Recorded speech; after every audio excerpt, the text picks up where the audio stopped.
Olá, você que nos acompanha aqui pela TV Itajubá. Hoje vamos começar mais um programa chamado Olhar Ampliado, que ele tem como missão trazer pessoas, entidades, referências num arcabouço de um assunto muito importante para toda a sociedade, que é a cultura de paz. E dentro dele há vários quesitos importantes, critérios, menções, pessoas, oportunidades, situações, vivências que eu gosto de trazer para que a gente possa ir refletindo também e nos conscientizando de que tudo isto é possível. É possível realmente ter um olhar ampliado sobre as nossas relações humanas, nossas relações de trabalho, na nossa vida pessoal e na nossa vida profissional. Portanto, eu desenvolvi essa segunda temporada aqui na TV Itajubá justamente para oportunizar para mais pessoas conhecerem um rol de situações que a gente pode acessar como ferramentas, instrumentos, postura de vida para a nossa transformação. E assim, como um polo irradiador de mais vida, este programa serve a toda a sociedade. Portanto, hoje vou conversar com uma pessoa muito elegante, simpática e empoderada, que é a doutora Marisa Santos. Ela que é do estado de São Paulo e faz uma série de situações. E sendo assim, eu quero agradecer quem nos fez a ponte para que ela pudesse estar aqui hoje conversando, que é o Dr. Elcio Errara, ele que é promotor de justiça na cidade de Pouso Alegre. Enfim, Dr. Elcio, muito obrigado pelo carinho desta indicação maravilhosa. Sendo assim, seja bem-vinda, doutora Marisa, ela que é do estado de São Paulo, está aqui ao vivo junto com a gente, falando na TV Itajubá. Bem-vinda, doutora Marisa. Bom dia, seu Leandro. Bom dia a todos que estão acompanhando o programa também. Quero agradecer por essa oportunidade, dizer que estou muito feliz, me senti muito honrada pelo convite. E como você bem mencionou, a ser pelo Dr. Elcio também, que é um grande amigo, um excelente profissional e que muito contribui também para essa cultura da pacificação, que todos nós estamos empenhados em poder disseminar em comunidade, e também através de nós enquanto pessoas, como você bem mencionou. Então, para mim é uma alegria estar aqui, um prazer enorme. Acompanho também o trabalho que você vem realizando aí, disseminando tudo isso, Celiano. Então, também não posso deixar de parabenizá-lo pela coragem, que para isso a gente exige uma coragem e também uma determinação, uma dedicação. Então, a você também, a minha honra também e o meu agradecimento por ter essa oportunidade. Muito legal, viu? Muito obrigado pelo carinho, pela sua consideração, a sua presença, estar presente aqui junto comigo, né? Nessa totalidade com que nós somos como seres humanos, colocando a nossa energia e dedicação em prol de uma causa. E a doutora Marisa vai falar junto com a gente hoje, pessoal, sobre uma questão que eu pedi para ela, sobre comunicação não violenta, e ela trabalha com uma série de outras ferramentas também. No entanto, eu quero começar perguntando para a doutora Marisa: quem é Marisa Santos Souza? Quem é Marisa Santos Souza? Primeiro, eu tenho que te contar que a Marisa Santos Souza é uma construção que já vem nessa jornada há 41 anos.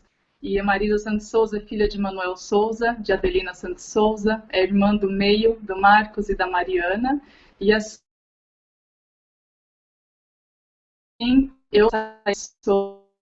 comecei construindo o caminho com estudo, com trabalho. Fui para a área da advocacia, comecei a trabalhar em escritório de advocacia aos 7 anos, uma profissão que nem existe mais. Então, isso faz parte desse dentro. E me formei advogada, sempre atuei na área sempre atuei na área do contencioso, do litígio. Voltamos aqui. Desculpa, gente. A gente improvisa aqui o celular no lugar e às vezes acontece alguma coisa. E essa é a Marisa.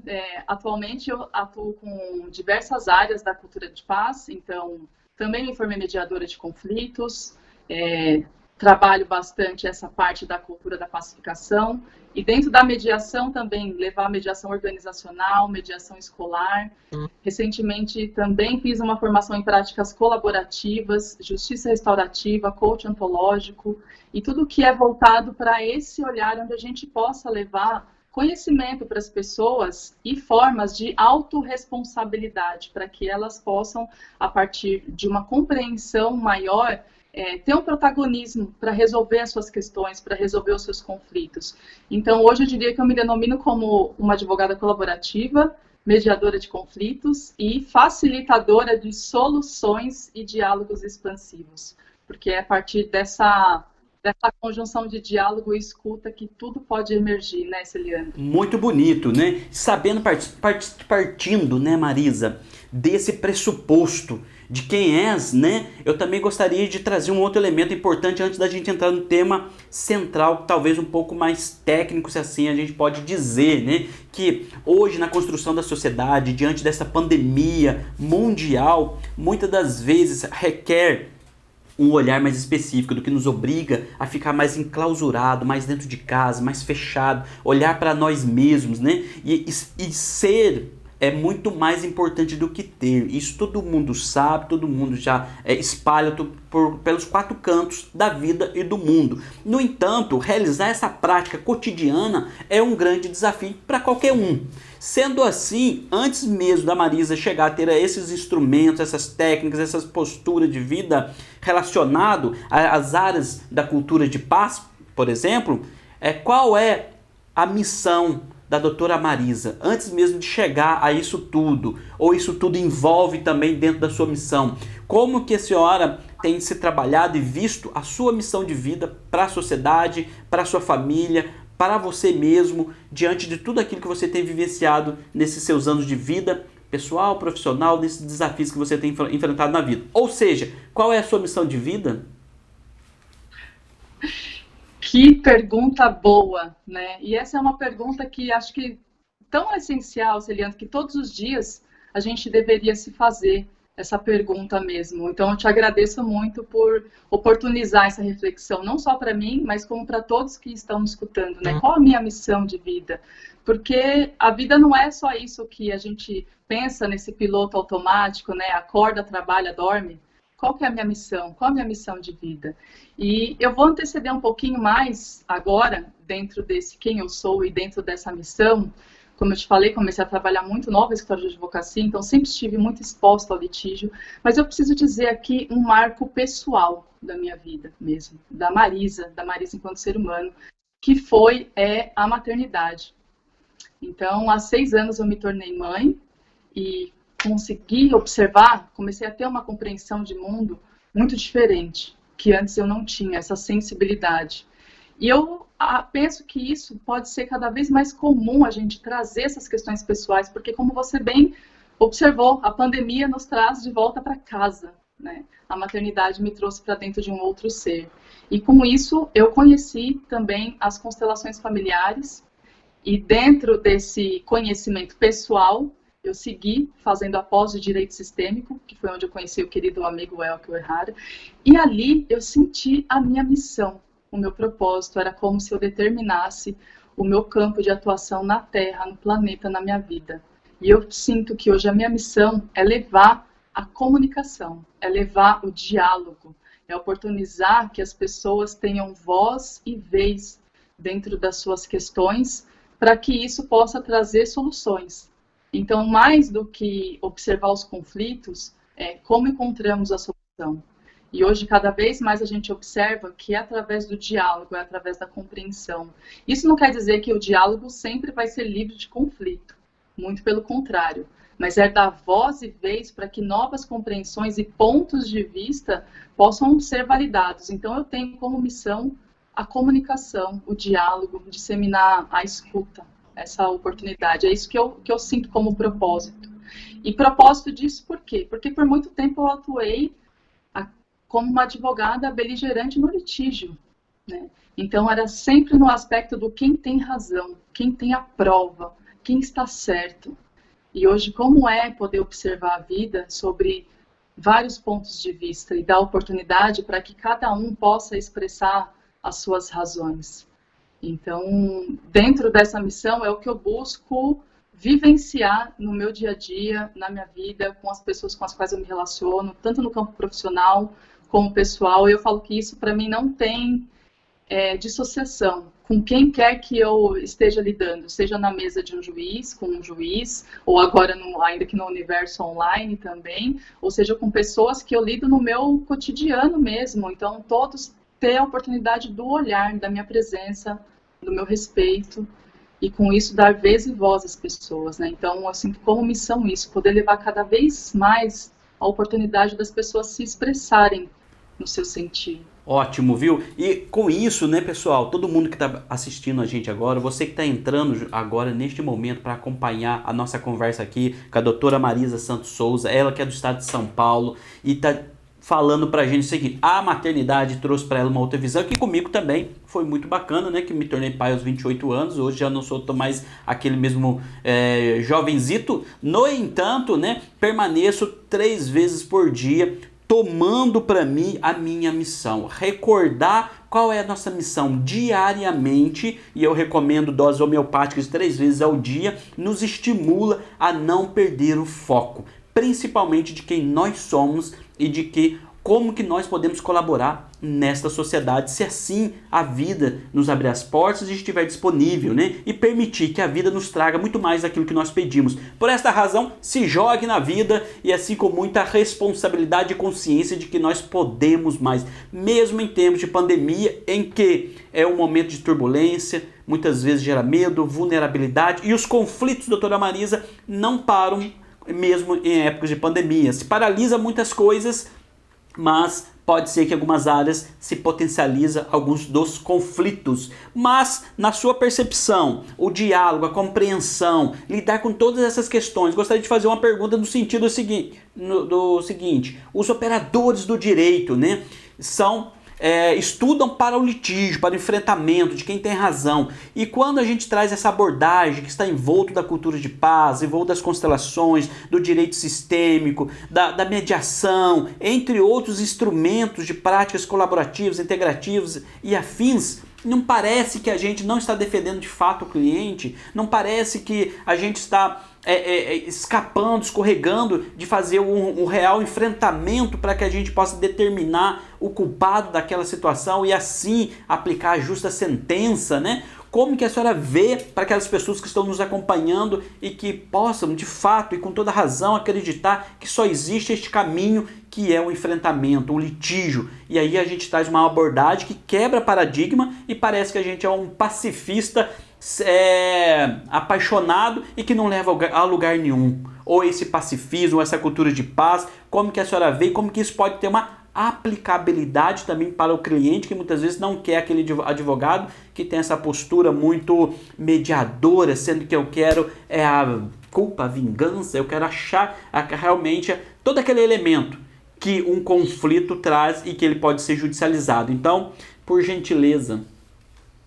Sensacional, Celiandro, porque uma coisa é o que a gente se propõe a fazer, né? O que a gente intui e estuda, mas outra coisa é a realidade. Então, a vida como ela é, e dentro disso tudo que eu estou trazendo, não quer dizer que eu viva é tudo aquela visão, né? Tudo paz e amor. Muito pelo contrário, para tudo existem os limites. E aqui eu me recordo bem de uma frase do professor Mário Sérgio Cortella, que ele diz que a sociedade precisa do conflito, não do confronto. Então, isso são coisas distintas. E dentro do diálogo, o conflito ele também existe. Mas o conflito, ele vem com essa missão de nos oportunizar, de repente, observar as coisas de um outro ponto de vista, enquanto o confronto, ele já vai para uma luta, ele já vai para um embate, e ele já vai para o certo e para o errado. Então, dentro de um processo judicial, por exemplo, enquanto tem um que diz que tem razão, que é o autor, o réu, aquele que vai se defender, também tem que acusar por quem ele foi acusado. E isso se propaga o quê? Esse jogo de acusações. E um terceiro, que não conhece aquelas pessoas, que não sabe a respeito delas, recebe aquela situação, dentro da vez do ordenamento jurídico, vai observar ali quem tem a razão para lhes dar o direito. Esse é um sistema que nós temos hoje, isso de uma maneira muito, muito simplificada, porém, por outro lado, apresentar ao cliente oportunidades de solução é o que faz a diferença de levar o conflito para o confronto. Então, eu, enquanto no papel de advogada, eu vou trazer para o cliente quais são os seus direitos, quais são os seus deveres. E a partir daí também oportunizar para que ele reflita sobre aquela situação e também poder trazer, como você bem mencionou aqui, que essa pacificação, só que dentro dessa pacificação também existe a questão do limite, que foi o que eu iniciei dizendo, para trazer que pacificação não é passividade.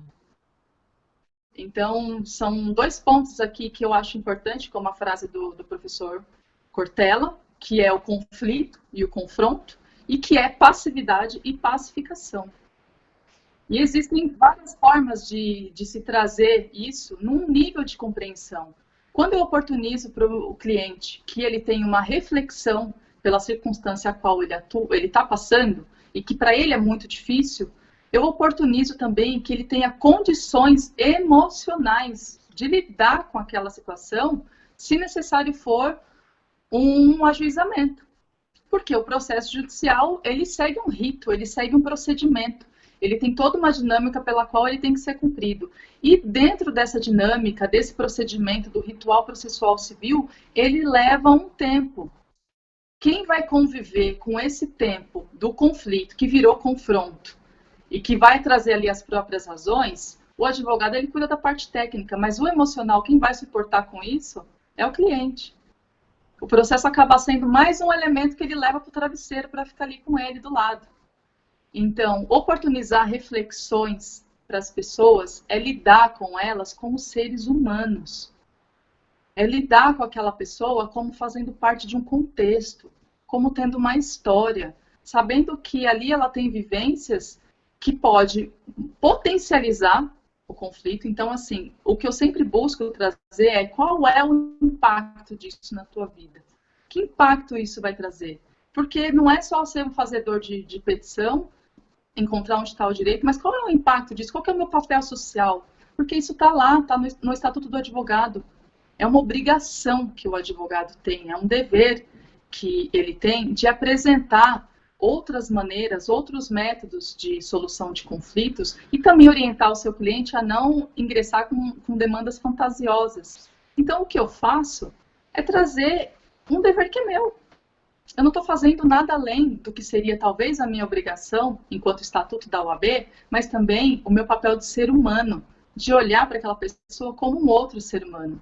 Isso não quer dizer também que vá virar terapeutizar. Não é isso, que muitas pessoas acabam confundindo. Mas é olhar para cada ser humano como humano que é. E eu faço até uma analogia em relação a isso, você comentou do coronavírus, todo mundo em casa, todas essas questões que trazem. E no começo da pandemia, Serena, eu compartilho aqui contigo uma reflexão que eu tive, que é pensar, por exemplo, o que a nossa Constituição Federal diz sobre a nossa casa, né? Já que ficamos todos em casa, e a própria Constituição Federal, ela diz no artigo 5º que a casa é asilo inviolável, não sendo nela permitido ingressar sem o nosso consentimento. Aí eu faço uma analogia aqui para nós, enquanto seres humanos, da nossa casa pessoal, do nosso coração, do nosso ser humano. O que eu deixo ingressar na minha casa pessoal, no meu coração enquanto ser humano? Será que eu oportunizo que o conflito se demonstre para mim como uma oportunidade de crescimento? Ou eu me apodero dele dentro dessa minha casa interna e faço dele um confronto, uma guerra? Transformo ele muito pior do que aparentemente ele se apresentou. Porque o caos também está a serviço da humanidade. De uma certa forma, é muito triste, eu me compadeço, eu tenho um olhar de compaixão para tudo isso que está acontecendo e me entristeço com isso junto, meu coração sente, mas por outro lado, a gente também não pode deixar de verificar quanto crescimento todos nós tivemos em diversas searas. Pessoas que tiveram que se reinventar profissionalmente, eu fui uma delas, tive que me abrir para o cenário virtual também, para as reuniões virtuais, mas será que isso dá certo? Será que dá para fazer mediação online? Mas isso não tem uma frieza? Não tem frieza quando, na verdade, o sentimento está dentro de você e você percebe que isso pode ressoar de uma outra forma. E é se oportunizar para isso, é se abrir para isso, se abrir para esse novo. E dentro desse contexto, quanto mais a gente consegue ver as pessoas, e você disse isso no início, no estado de presença, é esse o maior presente que a gente pode contribuir enquanto seres humanos. É a nossa presença no profissional, no pessoal, e tudo isso envolve a comunicação. Bacana, viu? E é neste patamar que nós queremos chegar, né? Para que você que está nos acompanhando aqui na TV Itajubá, no nosso programa Olhar Ampliado, tenha essa concepção. Uma coisa é o conflito, outra coisa é o confronto. E o nosso conflito está a serviço do quê?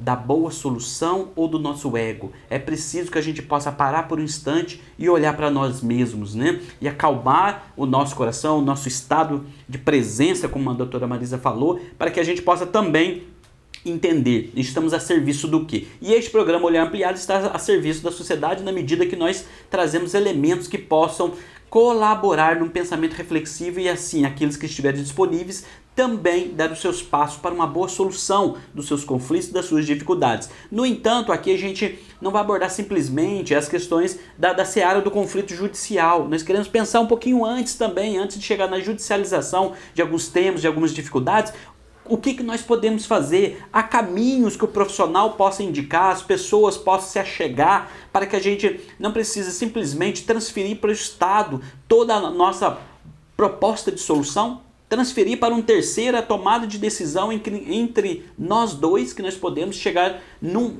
diálogo respeitoso, numa postura de adulto, e assim a gente nos tornar protagonista dessa situação que a gente vive hoje. E com isso a doutora Marisa realiza alguns trabalhos nesta questão, antes de chegar num processo judicial, antes de chegar num conflito dessa natureza, né? O que nós podemos fazer antes? Então, doutora Marisa, qual é o seu trabalho de fato que a senhora realiza e que também possa ter nesse cunho essa questão que eu falei agora? Sim. Dentro dessa abordagem, Ciliandro, da comunicação não violenta em si, também da mediação de conflitos, isso são habilidades, são instrumentos, são conhecimentos que nos contribuem para vivenciar o profissional, o pessoal também, e ter essas ferramentas como utilidade de trabalho, elas contribuem para todas as pessoas, todas as profissões, todas as profissões. Dentro do direito, eu uso como recurso o tempo inteiro também, na minha vida pessoal também, busco fazer isso porque é uma maneira de você também se ouvir e se observar. E no trabalho enquanto advogada, por exemplo, eu tive recentemente, vou até compartilhar um caso aqui muito rápido, só para poder contextualizar. Então, um cliente me procurou porque ele precisava devolver um imóvel de aluguel que, por conta da pandemia, ele teve essa situação, e isso não é nenhuma novidade, acho que muitas pessoas acabaram passando por isso, e teve um problema com a imobiliária, né? Naquelas discussões em relação ao que tinha de depósito, a imobiliária queria reter, porque tinha que fazer benfeitorias e tal, e aí ficou numa animosidade, já querendo, o cliente me procurou, já querendo entrar com a ação, não, eu posso pintar, eu quero meu dinheiro de volta. Então, vamos lá, qual que é a situação? A gente pega a lei de locação, olha, você tem que pintar o imóvel, você precisa devolvê-lo no estado que ele se encontra. Isso é algo que você precisa cumprir. Por outro lado, tinha uma negociação entre eles que poderia ser feita e não sendo levada já, como quando o cliente me procurou, ele estava com os ânimos à flor da pele, a queixa dele era, a imobiliária não quer devolver o meu valor de depósito. Então, ele já quer entrar com a ação para ter de volta o valor que tem lá depositado. E conversando com o cliente, abrindo essas possibilidades, mostrando o que traz a lei, o que a lei de fato diz, comecei a trazer para ele soluções que poderia, tá bom, vamos entrar com a ação, eu vou cobrar um X de honorários, tem um percentual disso, vamos tentar fazer uma solução amistosa sobre isso. O que eu fiz com o cliente? A gente faz a consulta, cobra-se pela consulta, o advogado tem que cobrar pela consulta, mas o que trouxe para ele? Uma forma de solucionar. Então, eu preparei um e-mail, porque ele já estava tratando disso com a imobiliária através de e-mail, com base na CNV. Dentro dessa comunicação, eu trouxe as observações, né, trouxe um diálogo para ele, contextualizei para ele escrever isso, contextualizado a situação, como ele se sentia através daquela cobrança que estava lhe sendo feita e o que ele se propunha a fazer, mas também reconhecendo que eles poderiam manter laços para futuros negócios, enfim. O que aconteceu isso? Em uma semana, eles se resolveram, Ele levou lá os orçamentos, levou o pintor, ajustou o que tinha que ajustar, a imobiliária pediu um prazo e pronto, recebeu o valor. Né? Isso demorou um pouco mais, né? Eu fiquei uma semana nesse diálogo, o que seria um processo judicial? Seria quanto tempo para resolver isso? Né? E o que eu apresentei para o cliente foi uma forma de se comunicar com a outra parte. Porque simplesmente me devolva, você está errado e eu estou certo, isso não chega a lugar nenhum. Quando você consegue perceber dentro da comunicação que ela tem um lugar, que ela se encontra para que ambos sejam reconhecidos ali nos seus esforços, a animosidade, ela vem para um outro lugar e as pessoas conseguem se olhar como iguais para se resolver, como adultos, e não como quem tem razão, às vezes dentro de um eu interno mais infantil, birrento, querendo que aquilo se resolva, né? Dentro de uma outra seara também que eu atuo é com RH de empresas.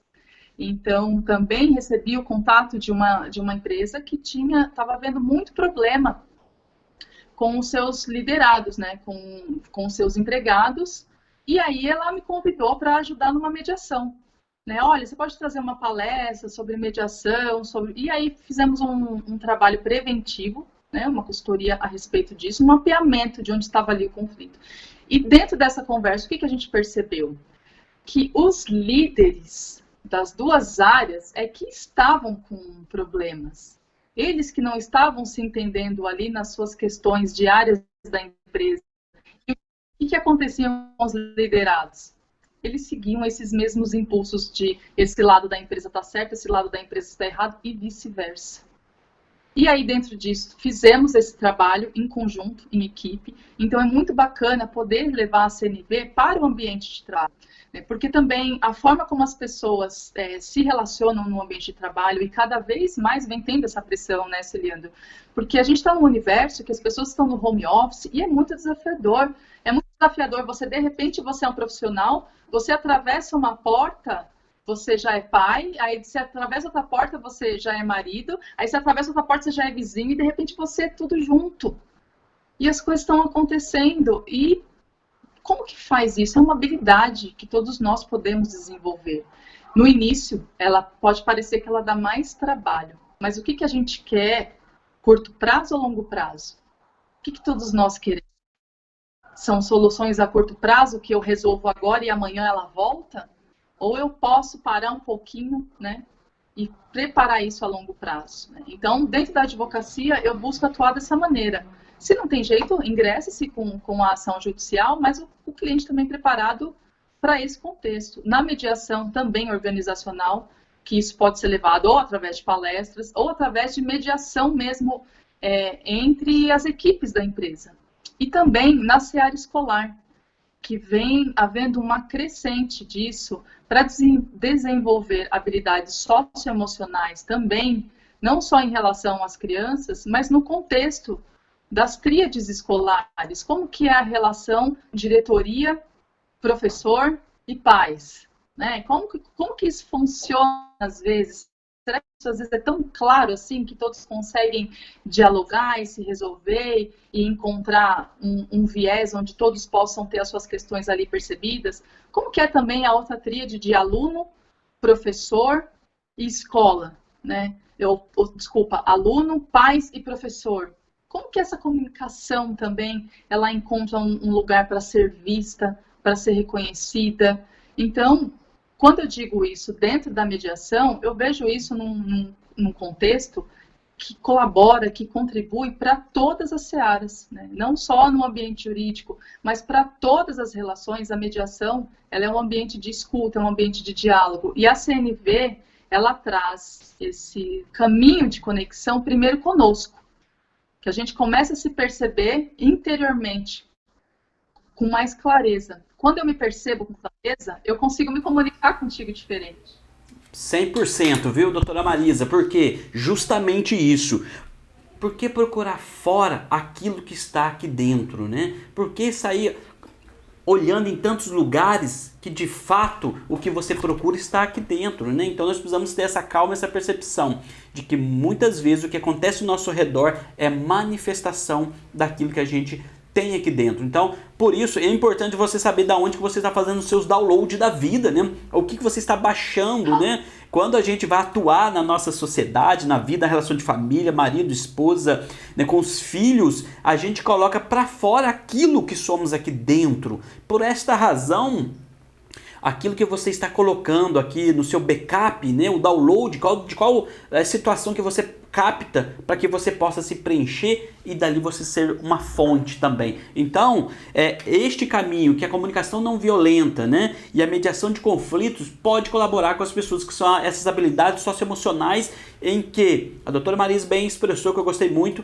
e depois eu gostaria que ela pudesse também falar um pouco para a gente nas áreas de atuação, né, quais são os outros locais que a gente pode atuar, como por exemplo, ela citou aqui os professores. Hoje nós temos os profissionais de saúde com esse momento de pandemia mundial, né, que muitas vezes precisam, junto com os seus liderados, os seus líderes, com os seus gestores e com aqueles que fazem todo o serviço da área operacional, gerencial, estratégico, poder compreender melhor suas relações de trabalho. E isso é fonte muitas vezes de conflito. Eu passo por muitos conflitos. Eu me cheguei às constelações familiares porque eu tinha um conflito pessoal. E por esta razão, que passava através do meu pai e toda aquela questão que a gente já, né, conhece bem, e assim eu pude perceber questões aqui dentro que me ajudou também com os meus filhos, ser um marido melhor, ser um ser humaninho em construção e colaboração comigo primeiramente e depois com a sociedade. No entanto, doutora Marisa, para aquelas pessoas que nos acompanham e ouvem a gente falando da CNV, né, que sigla que é essa? O que é de fato a comunicação não violenta? Bom, aí eu vou ter que anteceder um pouquinho também antes de falar isso, porque todo mundo pergunta mesmo, mas comunicação não violenta, né? Ela já traz uma ideia de que dessa violência que nós trazemos, às vezes, na nossa fala, né? E, na verdade, o Marshall Rosenberg, que é o psicólogo norte-americano que sistematizou a CNV, foi justamente para trazer essa busca, esse caminho de conexão, né? Eu até separei aqui uma frase dele para trazer para vocês, que ele diz assim, ó, a CNV, que é a comunicação não violenta, se baseia em habilidades de linguagem e comunicação que fortalecem a capacidade de continuarmos humanos, mesmo em condições adversas. Ela não tem nada de novo. Tudo que foi integrado à CNV já era conhecido havia séculos. O objetivo é nos lembrar do que já sabemos, de como nós humanos deveríamos nos relacionar uns com os outros e nos ajudar a viver de um modo que se manifeste concretamente esse conhecimento. Muitos foram o que trouxeram a questão da não violência, né? Nós tivemos, até na área do direito mesmo, os advogados, o Mahatma Gandhi, Martin Luther King, foram muitos, eu nem me atrevo aqui a citar, senão eu fico o dia inteiro e ainda passo falta algum. Mas quando o Marshall diz aqui, tudo que foi integrado à CNV já era conhecido havia séculos, eu não consigo não pensar em outra coisa, senão do que há 2000 anos, né, Jesus já trazia sobre o olhar de compaixão. Então, é o olhar de compaixão que nos possibilita integrar essa maneira de se comunicar de uma forma que ela não contribua com a violência. E muitas vezes essa violência que a gente traz sem perceber e sem querer, ela vem através do quê? Dos nossos pensamentos. Então, muitas vezes são através dos meus pensamentos, da forma como eu penso, que eu potencializo a minha forma de me comunicar. E dentro disso, o que a gente percebe, né? Quando traz uma visão mais neurológica de como o nosso cérebro funciona, de como era desde antigamente, do cérebro reptiliano, que tinha a questão do luta, fuga ou paralisa. Né? O que a gente percebe muito ainda? Que essas habilidades que nós precisamos desenvolver, quando elas não são percebidas, a gente ainda atua dessa maneira. Ou a gente luta, ou a gente foge, ou a gente paralisa. E a comunicação, ela contribui para que isso se transforme, se potencialize cada vez mais. Se eu tenho uma questão para tratar contigo, Celiandro, e eu não sei me expressar, eu não consigo te dizer que aquilo não está adequado para mim. O que eu vou fazer? Ou eu vou fugir, aí eu te desprezo. Como que fica aquilo? Pior. Ou eu paraliso. Ou eu paraliso no nível também, às vezes, de arrogância. Eu olho para você e falo, isso aí é perda de tempo, não vou nem falar nada. Mas num nível interno de arrogância. O que eu faço com isso, mais uma vez? Potencialize para que aquilo entre nós não diminua, mas cresça, se potencialize dentro disso, né? Então, são percepções que a forma como nós pensamos contribui de sobremaneira para que essa comunicação ela seja ou não eficaz. Então, o que seria isso? Seria o quê? Seria uma comunicação mais assertiva. E dentro dessa comunicação assertiva, trazer meios para que a gente possa primeiro nos conectarmos. Então, como seria eu poder me relacionar com as pessoas e poder dizer a elas o que eu penso sem medo, sem culpa e sem sentir vergonha? Isso para mim nem sempre foi fácil. Nem sempre foi fácil. E enquanto advogada no meu início de atuação, eu fui ensinada que eu tinha que ter a resposta sempre na ponta da língua. Se eu não tivesse sempre a resposta na ponta da língua, eu não seria uma boa profissional. O que eu fiz com isso? Eu cumpri com afinco. Com afinco, eu sempre tinha a resposta na ponta da língua. E com o passar do tempo, eu fui aprendendo que mais do que a resposta na ponta da língua, o que eu posso ser de contribuição é trazer a pergunta para cada um acesse a sua resposta. Então, dentro do meu trabalho, como que eu posso trazer perguntas para que as pessoas acessem as suas respostas? E como eu, Marisa, posso também me trazer perguntas para que eu me conecte com aquilo que eu quero dizer para você. Se eu não sei o que eu estou sentindo, se eu não sei qual que é a minha necessidade, como posso chegar para você e ter um diálogo claro? Eu só vou fazer exigência. Eu só vou apontar o dedo, te rotular de algo, dizer você é isso, você é aquilo, e não tem o quê? A clareza. Né? A clareza. E tem uma frase que eu gosto muito que ela diz assim, quando eu não comunico adequadamente aquilo que me feriu, eu nego ao outro a oportunidade de reparação. Então acontece algo entre nós, eu não te falo, eu me calo. Eu não te dou nem a oportunidade de você esclarecer o quê? O seu ponto de vista. Porque os conflitos, eles emergem das relações humanas de acordo com o ponto de vista de cada um. E uma necessidade que todos nós somos, que são inerentes a todos os seres humanos, é o pertencimento. Então, esse pertencimento, às vezes, ele atua de uma maneira que, se eu não defender o meu ponto de vista, é como se eu deixasse também de pertencer. E perceber, dentro dessas nuances, né, existem os pontos da CNV que o Marshall Rosenberg, eu nem sei como a gente está aqui de tempo, porque às vezes eu me empolgo aqui e começo a falar, você me ajuda, Celina. Tranquilo, viu? Eu vou mediando aqui com as perguntas, a senhora vai, né, colocando pra gente as suas percepções. Sim. E aí eu vou te orientando, né? A gente já tem mais algum tempo ainda, uns 20 minutos, a gente pode ir conversando e a gente vai dando os passos, né? Então fique tranquilo quanto a isso. Ótimo, então eu vou, já que a gente tem esse tempo que parece muito, mas também dentro do contexto do que é a CNV ele é pouco. Então eu vou trazer aqui alguns pontos pelos quais a CNV, a comunicação não violenta, que foi sistematizada pelo Marshall Rosenberg, o que ele observou, o que ele trouxe, né, que são 4 pilares, na verdade, mas esses 4 pilares a gente aprende a integrar em nós. Ele não é algo mecânico, não pode ser algo mecânico, porque senão eu só estou fazendo um script ali, um enredo, eu não integrei isso em mim. E por isso que eu digo que isso é uma habilidade que se desenvolve. A escuta é uma habilidade que se desenvolve. Infelizmente, hoje as pessoas escutam para responder. Elas não escutam para compreender o que o outro está querendo trazer ali. E escuta para já fazer uma resposta. É como se fosse uma máquina de pensar, que a pessoa nem terminou de falar e você já está ali girando e trazendo o quê? O que você acha daquilo e como seria que a gente pudesse treinar essa escuta. Treinar o quê? Quando alguém me conta alguma coisa, eu começar a ouvir essa pessoa sem querer consertar o que ela está dizendo, sem querer dar conselho, sem querer trazer a minha história junto, porque às vezes a pessoa está ali contando e fala, mas você não sabe o que aconteceu comigo foi muito pior. É como se a história que a pessoa está ali vivendo não valesse nada.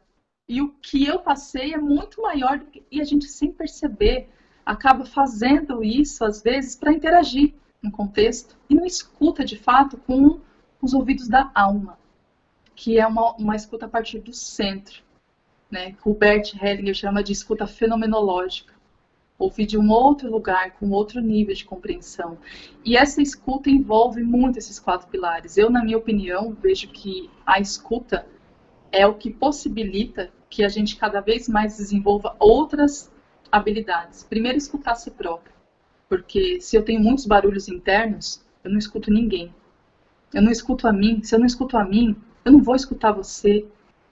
Eu vou sempre ter um obstáculo à nossa frente, que são as minhas questões. Eu, particularmente, faço esse exercício todos os dias que eu acordo de manhã. Eu me pergunto, Marisa, como você está hoje? É como se fosse o meu Waze interno. Se eu perceber que eu estou bem, estou feliz hoje. Eu já sei que vai ter um enredo. Se eu sei, não, hoje eu não estou bem. Nossa, hoje eu estou chateada, hoje eu estou aflita. Eu vou buscar um outro enredo para conviver com as pessoas que estão ao meu redor também. E tudo isso influencia nesses 4 pilares que eu vou dizer agora. Que o primeiro pilar que o Marshall traz é a observação. Então, dentro de um diálogo, como seria a gente sempre trazer o fato e não o julgamento em relação a algo? Então, seria a gente trocar a observação, né, trocar a avaliação, a interpretação, o julgamento pela observação. Dizer algo assim como é, assim como ele acontece. Vou te dar um exemplo aqui bem simples, assim, que são os rótulos. Então eu posso virar e dizer, nossa, o Celiandro é um workaholic. O Celiandro só pensa em trabalhar, nossa, nunca vi daquele jeito. Como pensa em trabalhar? Ele é um workaholic. Eu te rotulei. Eu posso dizer, o Celiandro trabalha uma média de 60 horas por semana. O Celiandro trabalha uma média de 70 horas por semana. É um fato. Eu não estou te rotulando. Né? Eu não estou trazendo já para você um apontar de dedos. Ou como geralmente acontece em casa. Fulano, nos contextos familiares de pandemia, fulano é muito folgado. Fulano come e não tira nem o prato da mesa. Rotulei o fulano de folgado. Fulano, nós terminamos o jantar e o prato está em cima da mesa. É um fato. É um fato. Eu retiro a questão do rótulo. E isso é o que traz a realidade da situação, como ela é, e não daquilo que eu estou julgando a seu respeito. Porque os julgamentos contribuem para a violência. Eles contribuem. É só observar como a gente se comunica e ver o tempo inteiro como a gente acaba trazendo isso. Então, o primeiro pilar é a observação. O segundo pilar que você quer perguntar? Legal, Marisa, eu queria colocar a seguinte questão, né, que a senhora muito bem traz, né, a questão da escuta, né, que a gente precisa desenvolver uma escuta empática. E aí eu achei muito legal que, primeiramente, a gente tem que ouvir nós mesmos, né, que a gente possa, de fato, fazer isso. E isso, muitas vezes, ouvir o outro e já querer responder, eu faço muito isso, viu? É um exercício que eu preciso vivenciar cada vez mais, estar presente, de fato, nas conversas, né, de família, do trabalho, porque a gente está em um local, mas está pensando em outra questão e a gente não estar presente de fato, essa riqueza de que quem somos nós ali muitas vezes não está ali. E aí eu vejo um componente cultural também de uma sociedade que valoriza muito, né, a produtividade a qualquer custo, né, a rapidez em produzir para que haja um consumo acelerado de diversas situações. E aí a gente traz também para a nossa vivência pessoal, né, na nossa essência, ouvir para responder. Então eu achei muito bacana isso. A questão da observação também, entrando nesse parâmetro que a senhora falou do julgamento, né? Eu gostaria de citar uma frase aqui da Leiliane Mari, né? Que ela fala o seguinte: os adjetivos ferem o sistema, né? Ela sempre fala disso e eu acho muito legal na medida em que a gente rotula as pessoas, e isso é fonte de conflito, conforme a senhora falou, por exemplo, na escola, né? Muitas vezes acontece isso, um insultar o outro, a situações de bullying, entre outras situações, e isso é um estopim, né? Para que uma microguerra que elaboramos entre nós e que amanhã isso se evidencia através de um processo judicial, através de um conflito e um confronto que de fato se materializa, e assim a nossa vivência com dignidade humana vai se decaindo. Então a gente precisa realmente ter um olhar ampliado sobre as nossas questões, e a senhora nos falava, entrava no segundo pilar da CNV, da comunicação não violenta, e eu gostaria que a senhora pudesse dar essa sequência para a gente. Muito bacana isso, essa frase da Liliane. Aliás, sou fã da Liliane também, gosto muito do trabalho dela, já tive a oportunidade de participar de vivências com ela. E isso é algo que se perpetua, né? Os adjetivos, né? Esses rótulos, eles acabam se perpetuando, e a pessoa também, ela passa uma vida inteira achando que também é aquilo. E não vai para o mais também com tudo isso, né? Por quê? Porque são julgamentos, eles acabam fazendo julgamentos. E o segundo pilar são, a primeira observação, o segundo são os sentimentos, né? Que foi o que eu disse antes, né? A gente se perceber como a gente se sente. Quando eu conheci a CNV, eu fiz a formação em mediação de conflitos, né? E quando, na mediação, eu fiz esse curso, fiz a formação, mediadora judicial e extrajudicial, foi comentado muito ano passado sobre a CNV. E aquilo me despertou. Falei, nossa, o que será que é isso? Isso foi há 6 anos atrás. Há 6 anos atrás eu venho buscando desenvolver essa habilidade, Serena, e eu te digo assim, você falou, a gente faz isso muito. Eu ainda faço isso. Eu faço porque eu permaneço humana. Só que a diferença é que agora eu me dou conta. Agora eu tenho uma consciência. É como se eu saísse e percebesse que eu saí. Eu falei, nossa, atuei no meu luta-fuga-paralisa agora. Peraí, como é que eu volto? E sinto que isso me causou um desconforto aqui, porque a gente começa a perceber o nosso corpo. Percebe o nosso corpo, vai pro teu corpo. O teu corpo, ele te responde tudo o que você quiser. É só você perguntar para ele. Sentiu desconforto? Vai lá perceber o que você está sentindo. E quando eu tive, né, no próprio site do Marshall também tem uma lista enorme de sentimentos. Quando você se dá conta de você ler todos aqueles sentimentos que existem, eu falei, meu Deus, ninguém me ensinou sobre isso, né? Eu não tive a oportunidade de saber isso antes, né? Fui conhecer isso aos 35 anos. Então, é a partir daí que eu vou começar também esse processo de mudança. E perceber como a gente se sente, por exemplo, como eu te falei de manhã, quando eu me pergunto de manhã, o que eu estou sentindo, o que eu sinto em relação a algo, é que também vai ser essa direção. É como o GPS interno, né? Ele vai dar a direção do que você vai realizar. Diferente do quê? Dos nossos pensamentos. Lembra que eu falei que são através dos nossos pensamentos que a gente acaba trazendo essas questões de conflito? Então, ao invés de ficar nos pensamentos, pensando algo, ou ficar pensando que você é isso, te rotulando, que você é um folgado, que você fez isso por causa daquilo, como que eu me sinto em relação a determinada circunstância? Como eu me sinto quando você faz o que você faz? Porque é muito diferente eu te acusar do que eu poder te dizer como eu me sinto em relação a algo. Então, eu poder dizer que eu me sinto cansada. Eu me sinto cansada de sempre ter que lavar a louça do almoço, Celiandro. Eu não estou dizendo que você é folgado. Eu estou dizendo como eu me sinto. E como eu me sinto diz respeito a mim. Quando eu digo isso, eu não estou apontando o dedo para você, e também é algo muito valoroso. Eu estou assumindo o que está se passando dentro de mim, eu reconheço.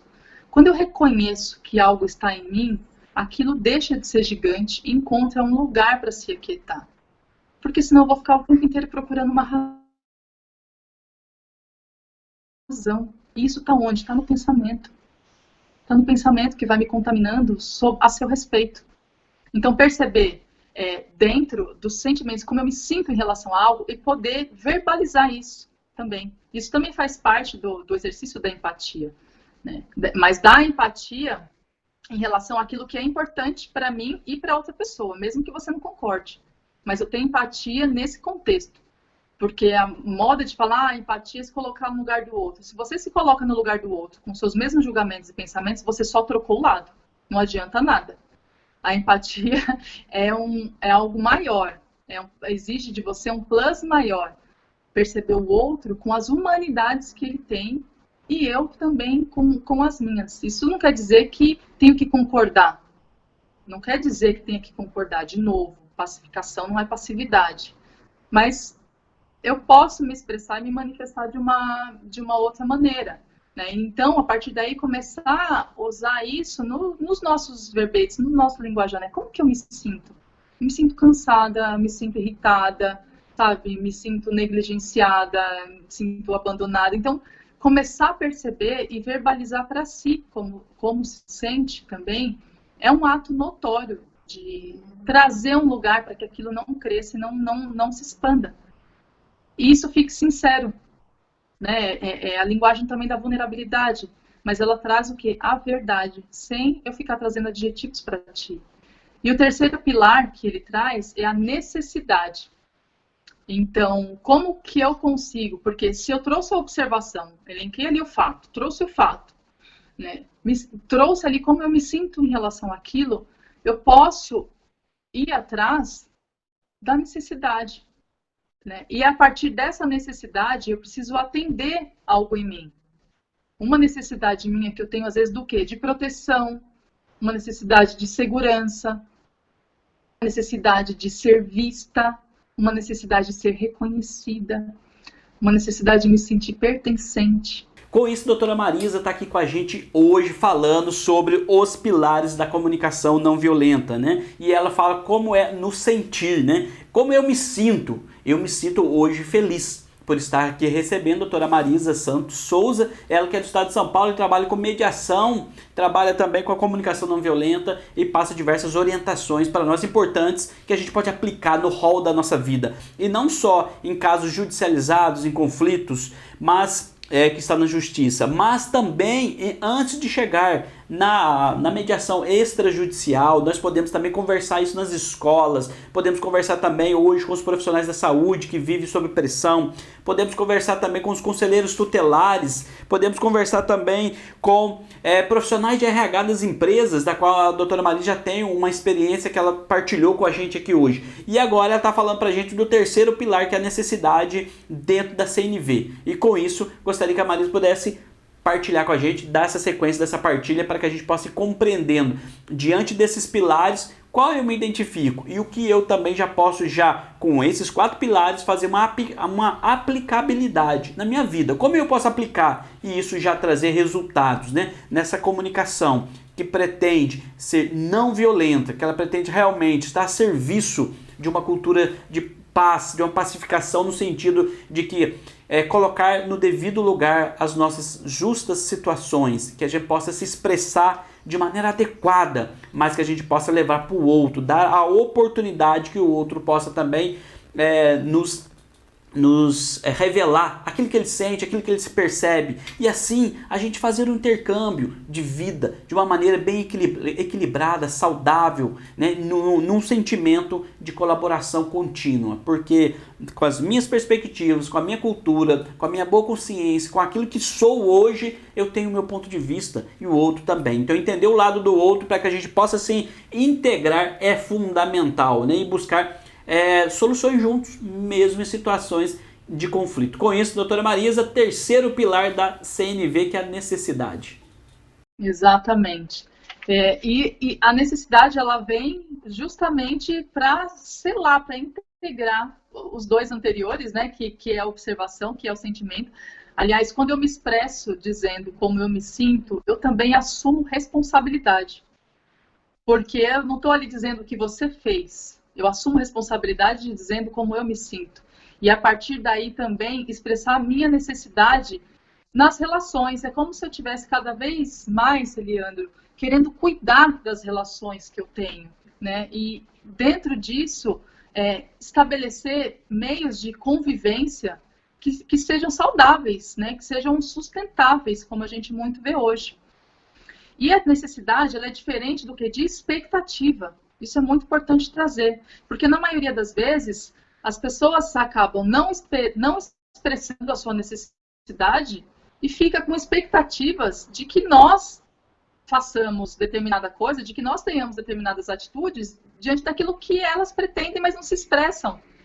Então, é um jogo de adivinhação. Eu tenho necessidade ou eu tenho expectativa sobre isso? Se eu posso expressar que eu tenho uma necessidade de mais organização no ambiente de trabalho, e aí eu vou finalizar, já vou trazer aqui, vou fazer uma frasezinha bem no ambiente corporativo aqui, para a gente bem elucidar como isso acontece, e já vou dizer o quarto pilar, que faz toda a diferença, que vai justamente próximo à expectativa, que é o pedido. Então, vamos lá. Observação, sentimento, necessidade e pedido. Se eu não utilizo nenhum dos três anteriores, o meu pedido vira exigência, porque eu não te dou nem alternativa de pensar o contrário. Eu já te exijo algo, ou eu falo que quero algo de ti sem ter clareza, porque eu não consigo identificar o que eu necessito. Então, eu só te exijo. É aquela frase que muito acontece, às vezes, nos relacionamentos, e CNV nos relacionamentos é a coisa mais linda do mundo. Porque tem aquela frase, né, eu quero que você me faça feliz. O que você entende como felicidade? Aí a pessoa não consegue dar. Quero que você me ame. Qual que é a sua visão? Qual é o seu ponto de vista sobre o amor, sobre o que é amar? Se cada um tem dentro da sua boa consciência o seu viés cultural que lhe permite ser como é. Então, eu não respeito você como você é porque eu quero que você seja de outra maneira, mas também eu não te trago clareza no meu pedido, eu só te faço exigências, né? Então, quanto mais consciência nós tivermos do aquilo que a gente pretende, é que a gente vai conseguir manifestar o pedido com clareza. E aí eu vou te dizer uma frase agora que eu sempre cito essa frase, que é meio chavão, tem vários vídeos meus que eu acabo falando, mas porque eu vejo que ela expressa muito bem, por exemplo, no ambiente corporativo, que é onde todos nós também estamos inseridos, fora as frases de contextos familiares e relacionais. Que, por exemplo, a gente tem uma questão para apresentar hoje, a gente tem um relatório, e eu sou a sua superior, né? Vou dizer sua chefe, porque para falar desse jeito não é um líder, é uma chefe. Então, eu vou dizer como uma chefe diria. Uma chefe diria assim, Celiandro, eu tenho que entregar um relatório hoje, já está no horário e você ainda não fez nada. Eu não acredito que agora você não fez o que eu te pedi. Isso é inadmissível para mim. Será que dá para você fazer logo isso? Faz logo esse relatório e me entrega? Isso é um chefe falando. Infelizmente, é muito mais comum do que a gente imagina. Agora, um líder que quer trazer vez e voz para os seus liderados e quer atuar com a humanidade, ele pode se expressar de uma outra maneira, se conectando com o fato, com os seus sentimentos, com a necessidade dele e trazendo clareza no pedido, que é, Leandro, eu preciso hoje fazer uma apresentação para a diretoria e eu te pedi aquele relatório porque eu tenho uma necessidade de organização antes da apresentação da reunião. Será que a reunião é às 18? Será que você pode me trazer esse relatório até às 15 horas? Porque eu tenho essa necessidade de me organizar e me inteirar do conhecimento antes de eu ir para a reunião com a diretoria. Como que você se sente ouvindo esse meu pedido? Qual você atenderia com mais vigor? O primeiro ou o segundo? Porque eu disse que temos um relatório. Eu te disse que eu tenho uma necessidade, eu me sinto pressionada e eu tenho uma necessidade de organização. Estou dizendo em relação a mim, não estou dizendo que você deixou de fazer algo, mas eu me sinto mais confiante quando eu estou organizada para estudar antes o assunto. É um pedido colaborativo, né? É uma forma de atuar na liderança com colaboração, com cooperação, né? Ao invés de imposição. E esse é muito legal, né? Podendo compreender esses diversos aspectos, né, doutora Marisa? E com isso, a doutora Marisa trouxe pra gente aqui os 4 pilares da CNV, que é a comunicação não violenta, né? Que é a observação, o sentimento, a necessidade e o pedido. E este último que a senhora fez, né, para que a gente possa sentir, eu senti muito mais leve no final, né, do que no início. Então a gente pode se perceber no corpo nosso como que está sendo também a nossa comunicação, como que o outro nos percebe. E a gente carrega toda a nossa vida, né, em uma comunicação. Muitas vezes eu, Celiandro, como eu já fui muito agressivo na minha comunicação, sem eu perceber, achando que eu era um alecrim dourado, né, como diz a própria Leiliane lá, quando ela se refere que a gente acha que é um ser de luz constantemente, né? Sendo assim, doutora Marisa, o nosso tempo aqui já está finalizando. No entanto, eu gostaria que a senhora pudesse fazer suas considerações finais, que incluísse, por gentileza, como que as pessoas possam te conhecer mais, como que as pessoas possam chegar até você, suas redes sociais, aonde se encontra a doutora Marisa, para que a gente pudesse sempre poder estar te achando nas redes sociais, em outros ambientes, e assim a gente conhecer mais e mais do seu trabalho. Eu quero agradecer muito pela oportunidade, dizer que eu me senti muito honrada, muito honrada, muito feliz por ter essa oportunidade também, admiro muito o seu trabalho, então, para mim, assim, foi um prazer enorme e agradeço a todos também que disponibilizaram o seu tempo, porque a gente sabe hoje em dia como, com tanta propagação de vídeos hoje que temos no mundo virtual e ter a contribuição, quem para também me ouvir, eu agradeço imensamente por disponibilizar o seu tempo e a sua atenção, que com certeza são valorosos. E esse trabalho que eu faço em empresas, eu faço através de palestras, através de consultoria, através de rodas de conversa e também como facilitadora de diálogos expansivos, né, com essa atuação também que eu tenho com o coach ontológico. Nas redes sociais, pode me encontrar no Instagram como Marisa S. Souza ADV. Também no LinkedIn, Marisa Santos Souza. E o site www.marisasouza.com.br. E eu me coloco à disposição de todos, dúvida, também compartilhar, indicação de livros. Faço trabalhos também online com rodas de conversa de CNV. Também agora, para o final do mês, também vou lançar novamente. O ano passado eu fiz junto com o Instituto Fabi Calneto, nós fizemos rodas de CNV na prática, onde com os participantes eram compartilhadas as suas questões e todos se enriqueciam, porque tudo que é humano é comum a todos, né? E todos também podem se beneficiar desse aprendizado, desse crescimento em conjunto.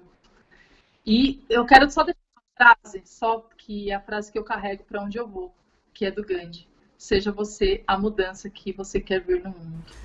E com essa possibilidade transformadora e liberadora das relações humanas, nós vamos encerrando hoje mais um programa da TV Itajubá, que é o programa Olhar Ampliado, onde nós trazemos pessoas, personalidades importantes e referências que têm colaborado na transformação do mundo, através da sua perspectiva, daquilo que pode se colocar disponível para mais pessoas. E sendo assim, hoje a doutora Marisa esteve aqui junto com a gente, falando sobre o seu trabalho, sua vida, sua missão, aquilo que ela tem realizado. E eu fico muito feliz, viu, doutora Marisa, pelo seu carinho de estar aqui comigo, a gente conversando e dialogando aqui na TV Itajubá. E quero deixar também, conforme ela falou, de livros, né? Deixar a indicação de alguns livros de alguns parceiros que tem me presenteado. Eu fico muito feliz e gostaria de divulgar aqui, que é o livro da Ciari Pren, Era Uma Vez Eu. Com isso ela fala também ao coração dos adultos e das crianças, trazendo uma perspectiva muito linda, que é a autorresponsabilidade, né? Então é muito leve esse livro, muito empático, eu gostei demais. Ciari, muito obrigado pelo carinho, e seu livro é uma leitura obrigatória, eu já li ele e fico muito feliz. E também o livro Autismo, Relato de Paz, de